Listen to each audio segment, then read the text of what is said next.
Hello everyone, welcome back to our channel. इस channel पर हम बात करते हैं फिज़िक्स के बेसिक कंसेप्ट्स की। तो आज एक और इम्पॉर्टेंट चैप्टर के साथ शुरुआत करते हैं। Chapter name is gravitation and this will be for class 9th and 11th। Gravitation क्या है? It is an attraction between two objects. कि कोई भी दो ऑब्जेक्ट हैं, सपोज मैं पॉइंट से शो कर रहा हूँ किसी भी टू ऑब्जेक्ट्स की। फर्स्ट ऑब्जेक्ट है, उसका मास m1 है, सेकंड ऑब्जेक्ट उसका मास अगर m2 है। इन दोनों ऑब्जेक्ट्स में जो भी अट्रैक्शन होगा उसी अट्रैक्शन को ग्रेविटेशन बोला जाएगा। तो ग्रेविटेशन है जब कोई भी दो ऑब्जेक्ट एक दूसरे को अट्रैक्ट करते हैं। तो इसी अट्रैक्शन को या इसी फिनोमिना को ग्रेविटेशन बोला जाता है। अगर डिफाइन की बात करें, it is the phenomena of attraction of two objects in the universe. Universe में कहीं पर भी कोई भी दो ऑब्जेक्ट प्रेजेंट है, अगर उनमें अट्रैक्शन हो रही है, दैट इज़ कॉल्ड ग्रेविटेशन। अब इसी ग्रेविटेशन को एक्सप्लेन किया था न्यूटन ने, तो इसका नेम रखा गया न्यूटन्स लॉ ऑफ ग्रेविटेशन।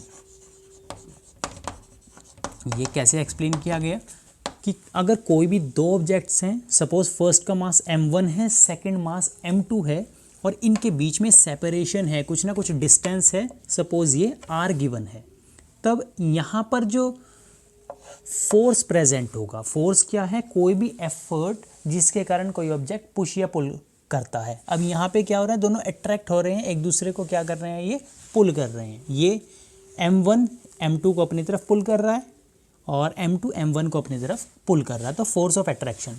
अब फोर्स है, फोर्स को कैपिटल F से डिनोट किया जाता है।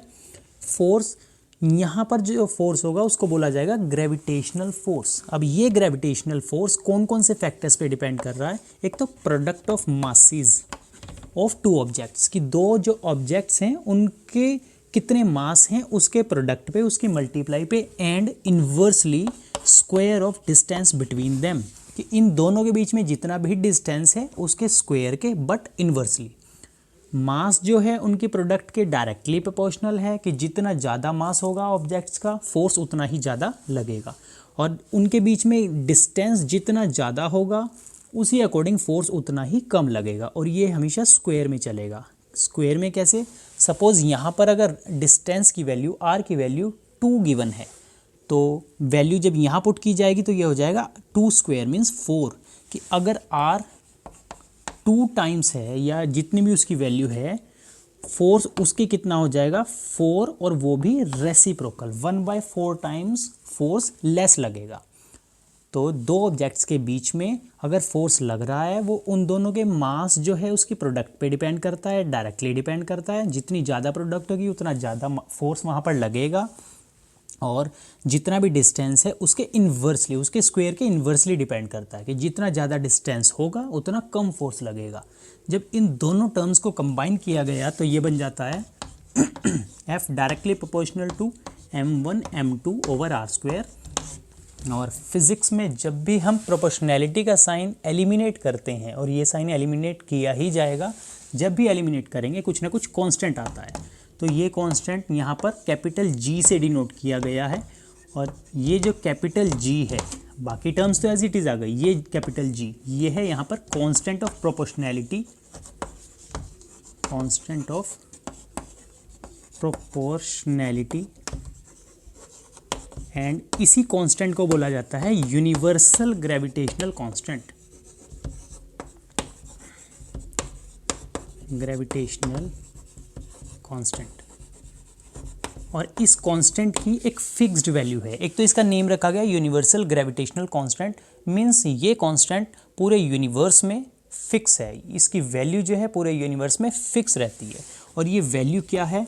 Value of this is 6.67 into 10⁻⁻11 newton metre square पर किलोग्राम स्क्वेयर। तो ये कंप्लीट जो एक्सप्लेनेशन है, ये रिजल्ट आता है फोर्स के लिए, कि ग्रेविटेशनल फोर्स की वैल्यू कितनी है, कितना जो है टू ऑब्जेक्ट्स के बीच में फोर्स लगेगा, उसका मैग्नीट्यूड कितना होगा। तो G m1 m2 over r square, ये जो रिजल्ट है इसको बोला जाता है न्यूटन्स लॉ ऑफ ग्रेविटेशन, या न्यूटन इक्वेशन बन जाती है ये। और इसी को बोला जाता है universal law of gravitation. Newton's law of gravitation है, इसी लॉ को बोला जाता है यूनिवर्सल लॉ ऑफ ग्रेविटेशन। क्यों? क्योंकि न्यूटन का जो ये लॉ है ये पूरे यूनिवर्स में एप्लीकेबल है। हर ऑब्जेक्ट्स के बीच में अट्रैक्शन जो है होती ही है, फिनोमिना ये अट्रैक्शन का होता ही है, और इसी फिनोमिना को क्या बोला जाता है, ग्रेविटेशन। और यूनिवर्स में होने के कारण इसको बोला जाता है यूनिवर्सल लॉ ऑफ ग्रेविटेशन। तो इसके अलग अलग नेम है, न्यूटन्स लॉ ऑफ ग्रेविटेशन भी यही है, यूनिवर्सल लॉ ऑफ ग्रेविटेशन भी यही है, लॉ ऑफ ग्रेविटेशन भी यही है।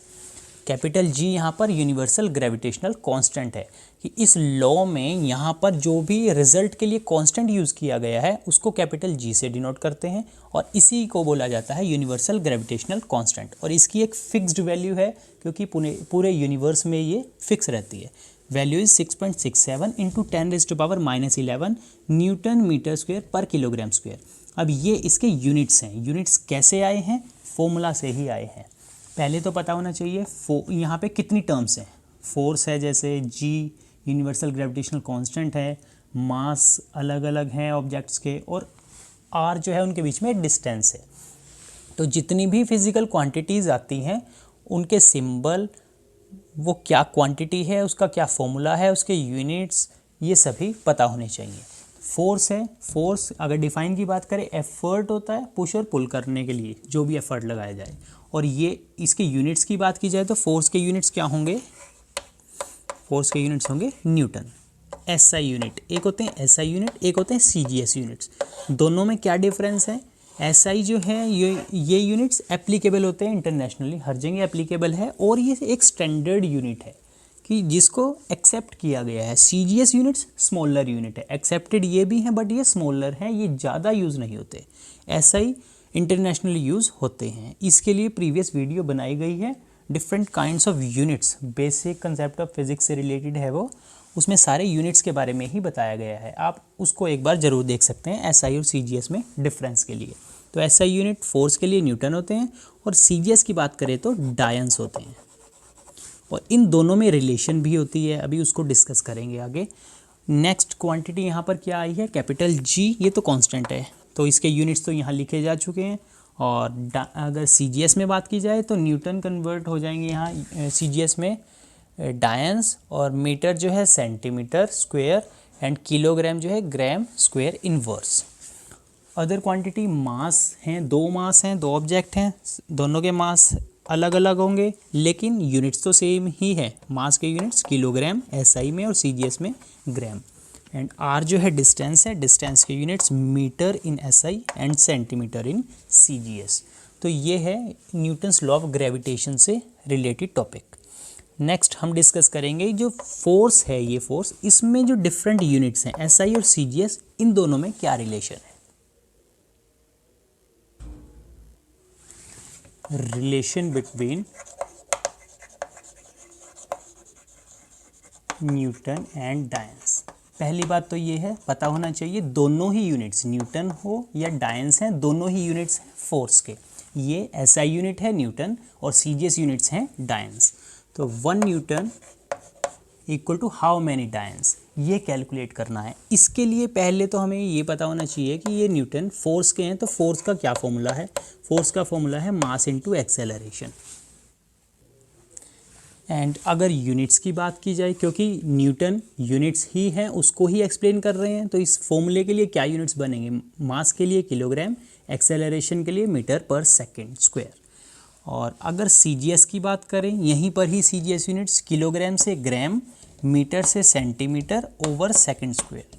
अब ये मैंने लिखा है 1000, तो 1 kilogram equal to 1000 and 1 metre equal to 100 centimetre, तो 100 और आएगा यहाँ पर, ये आ जाएगा 1000 into 100। 1 kilogram equal to 1000 gram, 1 kilogram में 1000 ग्राम होते हैं और 1 मीटर में 100 सेंटीमीटर होते हैं। तो नंबर्स हमने यहाँ पर लिख दिए, यूनिट्स लास्ट में लिख दिए। जब इनको सॉल्व किया गया 10, ये कितने हैं, 3 0 यहाँ पर है, 2 यहाँ पर है, तो 10 पावर 5 लिख सकते हैं। ग्राम सेंटीमीटर पर सेकंड स्क्वायर और किलोग्राम मीटर पर सेकंड स्क्वायर से हमने इसको कन्वर्ट किया। इतने जो वैल्यूज़ है 1 किलोग्राम मीटर पर सेकंड स्क्वायर, वो 10 पावर 5 ग्राम सेंटीमीटर पर सेकंड स्क्वायर के इक्वल होती है। और ये सारी वैल्यू, ये क्या है, ये होता है 1 न्यूटन। तो ये 1 न्यूटन आ गया 10 पावर 5। ये सभी कैसे हैं, सीजीएस यूनिट्स है, और सीजीएस में फोर्स के लिए यूनिट्स क्या होते हैं, डायन्स। तो ये हमारी रिलेशन क्या आ गई, 1 न्यूटन इक्वल टू 10 पावर 5 डायन्स। तो बिल्कुल ईजी थी, इसमें कोई ज़्यादा एक्सप्लेनेशन ज़्यादा टिपिकल नहीं थी के लिए, इतना ही। अगर आप इसी टाइप के और वीडियोस चाहते हैं तो चैनल को ज़रूर सब्सक्राइब करें, और वीडियो अच्छी लगेगी तो लाइक ज़रूर करें। Thank you very much.